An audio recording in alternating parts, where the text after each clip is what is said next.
We have composed a presentation for a strategic opportunity for the company Tyson Foods.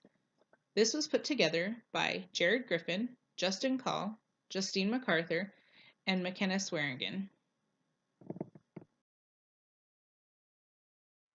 Jared Griffin is scheduled to graduate from Lewis Clark State College in spring of 2018 with a bachelor's degree in business management. Jared is an out-of-state student that attends LCSC through their online program. Jared received an associate's degree in business, mathematics, and science in 2015 from Citrus College in Glendora, California. After graduation, Jared hopes to work his way into an entry-level position in a very large corporation. Jared was born and raised in Laverne, California. He attended Bonita High School and played varsity basketball all 4 years in high school. After graduation, he went to work for Petco, where he still resides as the inventory manager. After graduation, Jared will look to move up at his current company or search for a larger company that will allow him to grow as a professional. Eventually, Jared hopes to gain enough knowledge to open up his own pet business that he will own and operate himself. Justin Call is scheduled to graduate from LCSC in December of 2017 with a bachelor's degree in business administration. While attending LCSC, Justin was a member of the school's baseball team for the years 2014 and 15. After graduating, Justin hopes to get a job involved with financial investments. While finishing school, Justin currently works part-time at a small fishing tackle shop in Portland, Oregon. Justin was born in Kirkland, Washington, and raised in Vancouver, Washington. He attended Mountain View High School in Vancouver, and after high school, he attended Lewis Clark State College on a baseball scholarship. Outside of school and work, Justin likes to be active in the outdoors. Above all else, fishing is his true passion, as he feels as comfortable in the middle of the river as he is anywhere else on Earth. At some point in his life, Justin hopes to open up a fishing tackle business of his own to run with his family.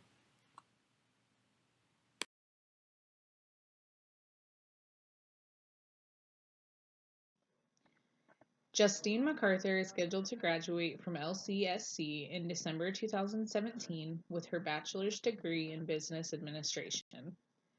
Justine has been a Dean's List member throughout her LC journey. Justine graduated in December 2013 with her associate's degree in business administration. After graduation, she has no immediate plans for entering the workforce. Justine was born and raised in Pocatello, Idaho. She attended school in Pocatello from kindergarten through high school graduation. She has a 2-year-old son and a 5-year-old son. She is currently a stay-at-home mother and a full-time student. After graduation, she will continue raising her 2 sons until they are of school age, and then her and her husband are looking at opening a restaurant in Pocatello. McKenna Swearingen is scheduled to graduate in December 2017 from Lewis Clark State College with her bachelor's degree in business administration. In 2016, McKenna received her associate's degree in science and art. After graduating, McKenna plans on getting certified as a veterinary technician and hopes to get a job working for the Oregon Humane Society. McKenna was born and raised in Clarkston, Washington. She attended Charles Francis Adams High School, where she played tennis for 3 years. After she graduated from high school, she attended Bethel College for the first year of college, and then had transferred to LCSC for the remainder of her schooling. After graduating, McKenna is hoping to move to Portland, Oregon, where she will get a job at the Oregon Humane Society, where she hopes to work for both the animal care and the business side of nonprofit organizations.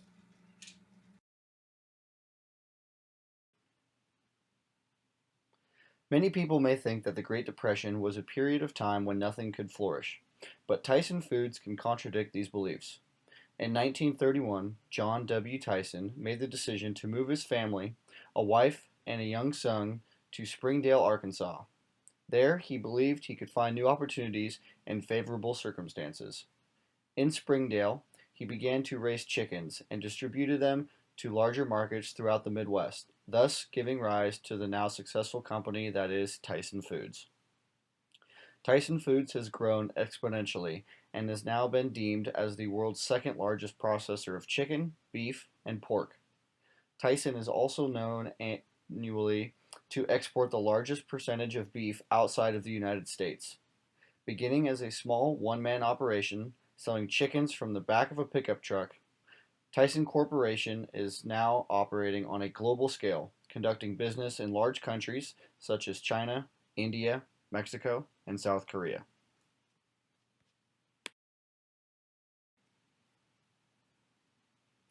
Employing approximately 115,000 people at more than 300 facilities, of which 90 are located in the United States, Tyson Foods has seen a consistent growth in their stock, especially within the last few years. Some of this could be attributed to the acquisition of other U.S. companies such as IBP Incorporated, which is the largest beef packer in the United States, as well as Hillshire Brands, both for billions of dollars each. Tyson Foods stock has risen from $19.25 a share in November of 2012 to an extraordinary $74.14 a share in November of 2017.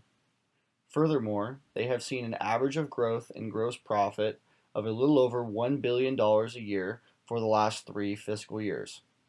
Tyson Foods has remained on the Fortune 500 company list for a total of 21 years and currently resides at number 83. My name is McKenna, and I will be talking about the SWOT research.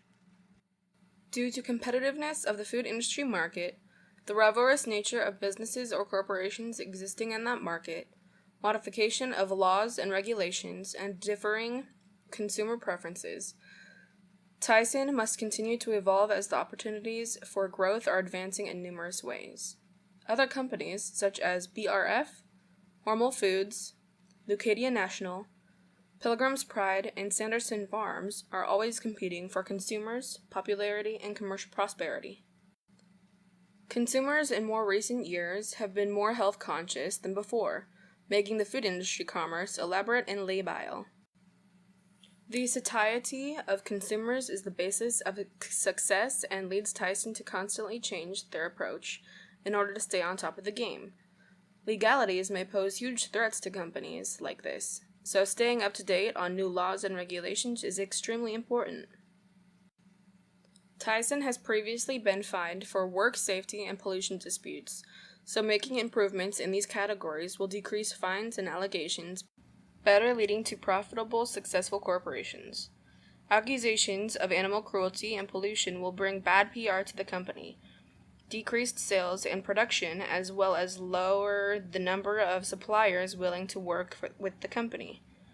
Corporations like Tyson Foods cannot afford the negative publicity in order to stay as financially successful.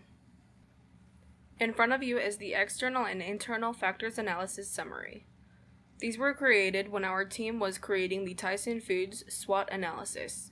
The IFAS and EFAS were compiled when we evaluated the internal environment, the strengths and weaknesses, and the external environment, the opportunities and threats. The TOWS analysis are our strategies and solutions to make Tyson's weaknesses into strengths, and their threats into opportunities. According to Newsweek, Tyson Foods currently sits within the top 10 least environmentally friendly safe companies in the United States, dumping approximately 104 million pounds of pollutants into American waterways from 2010 to 2014. This will be highly effective as the health-conscious millennial generation is beginning to age and the baby boomers begin to pass away.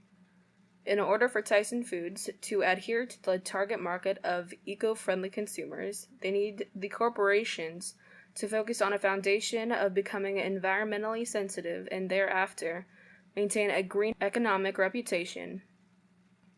In the long run, companies that have gone green seen benefits such as lower costs, healthier lives, better quality of life, and a more sustainable world. Next up is Jared, and he will be talking about the steps to increase environmental friendliness. Thank you, McKenna. My name is Jared Griffin, and I'm here to explain a few different ways that Tyson Foods can gain a reputation for being more economical. First off, Tyson Foods needs to substantially decrease the amount of waste pollution that they dump into the American waterways and create a safe and alternative way to dump these waste products. Another way to discredit their reputation for being environmentally unsound is to produce environmentally friendly packaging. This will ensure that future generations will not be affected by the carbon footprint that generic food packaging may leave behind. Lastly, Tyson Foods should attempt to implement the use of alternative sources of energy. This will benefit not only the company with costs, but also the environment around them. Of course, for these procedures and methods to become effective, Tyson must acknowledge the previous negative impact that they have left on the environment. Although Tyson has had many good attributes as a corporation, such as their diverse product base and their multinational presence, Tyson Foods needs to seek responsibility for their weaknesses as well. A prime example of this happened when Tyson Foods was held responsible for the contamination of Clear Lake, Missouri. This resulted in killing of at least 100,000 fish because Tyson Foods was pouring toxins which contained nitrate compounds and created a dead zone. This can threaten an entire ecosystem as well as human health. Once issues like this have been addressed, the company can actually implement environmentally friendly approaches in a company-wide manner.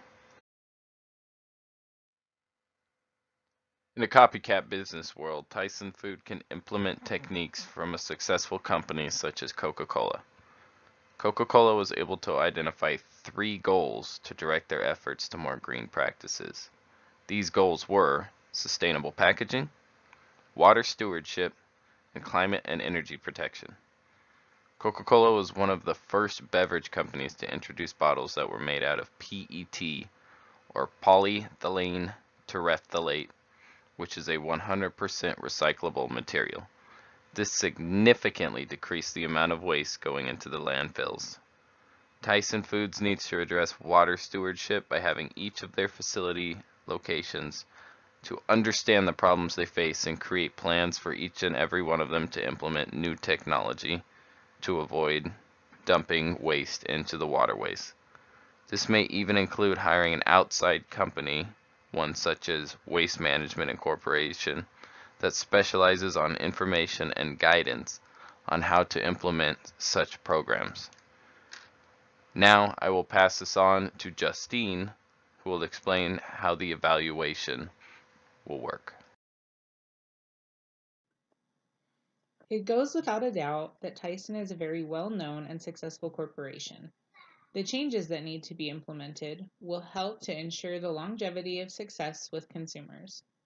Tyson's performance and success must not only be monitored during the implementation process, but must be observed well after the implementation process. The feedback the corporation will get guides its future endeavors related to implementing changes. Tyson must not be seen as conducting negative environmental procedures by the consumers. Once the roll of the new packaging takes place, the monitoring would need to take place at quarter-year intervals. A time frame such as this would allow product to reach the consumer, yet not be too long that if issues were to occur, it could not be managed or corrected quickly. If no negative feedback has originated with implementations such as new packaging, Tyson can continue to grow their green reputation as well as rise in their gross profit. Changing a business never goes without its risks, but the benefits may outweigh the risks. This especially applies to a company going green. Going green can increase profits, efficiency, productivity, and motivation in employees. Many companies, such as IKEA, along with 9 other major companies such as General Electric, Nike, Toyota, and Whole Foods, have all seen the benefits for going green. IKEA specifically has seen a 29% increase in sales, creating a more sustainable way of creating products. And General Electric has generated more than $200 billion after implementing their Ego-Magination project. Tyson can look to companies like this for inspiration, as well as using their trials and tribulations as guidelines. Using these successes and failures, Tyson has the opportunity to create a sustainable alternative to packaging and find methods to keep waste pollution to a minimum, all while enjoying the commercial benefits of going green. This is Jared speaking, and this project really taught me a lot about strategic management as well as team-based work. I learned that the amount of details that are involved in writing a strategic management report, but I also learned how working well with others can benefit greatly. I've worked in group projects before on other projects, but never one that involved as much details as this one. This was a project that was difficult to just assign something to someone and expect that something to be done. It involved working together on the entire paper.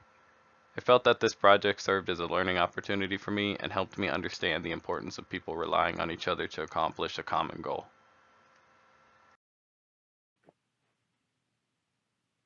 Throughout this whole process, I learned that there is much more to the strategic management process than what is on the surface.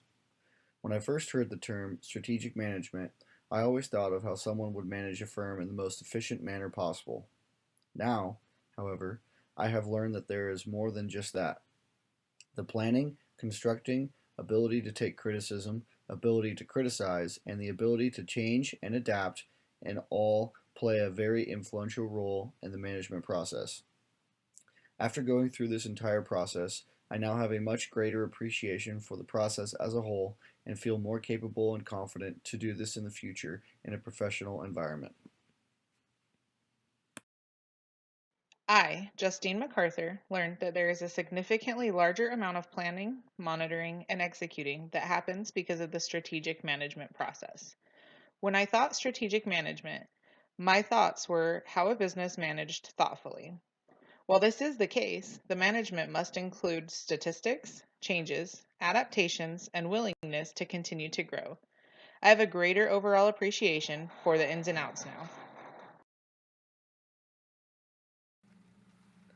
This is McKenna, and I learned that there are so many components that go into strategic management. You have to have full cooperation from your team and employees. You have to be able to accommodate people while also keeping the project on task and on schedule. I also learned that it can be tricky to juggle everything, such as the different tasks, the research, who will be covering the different tasks, and how to work together while also working separate. This concludes our presentation of the strategic opportunity for Tyson Foods.